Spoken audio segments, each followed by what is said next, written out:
తలుపులు తీసినట్టే ఉన్నాయి.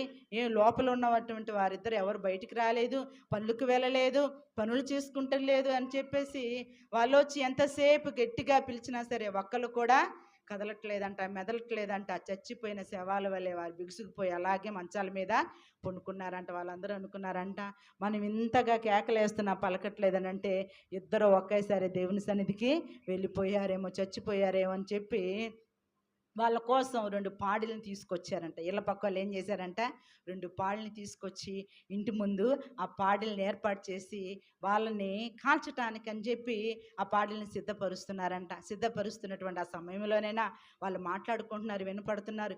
మనం లెగిస్తే ఒక రొట్టె పోద్ది అన్నట్లుగా ఏం చేస్తున్నాడు, లెగకుండా అక్కడే మరి ఆ మంచాల మీద బిగుసుకుపోయి పండుకున్నారంట. వాళ్ళంతా ఏర్పాటు చేశారంట, వీళ్ళు తీసుకొచ్చారంట, శుభ్రంగా స్నానం చేశారంట, బట్టలు వేసారంట, తీసుకొని వెళ్తున్న